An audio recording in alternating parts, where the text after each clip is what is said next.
Alam nyo, eto pansin na pansin naman. Okay? Kitang-kita naman sa resulta, Wonder Meal lang yan, syempre, di ba? Ito yung ginamit ko mga boss, meal replacement ko to, especially sa breakfast. Kasi syempre, pag gising ko, on the go na ako agad. Wala nang patumpik-tumpik, so minsan nakakalimutan mo nang kumain. So, nangyayari ngayon, nagka-crash ka ngayon pagdating ng lunch, kakain ka ng marami.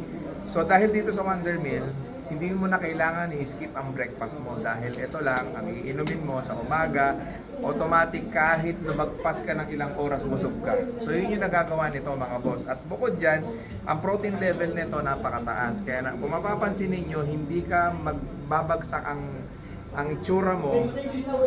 Pumayat ako, makinis pa rin. Hindi naglag. Kasi meron siya tama ang protein niya and tama yung carbs niya na nadadala sa katawan mo. Very minimal lang. Kaya sustainable yung energy mo. Wonder Meal yan.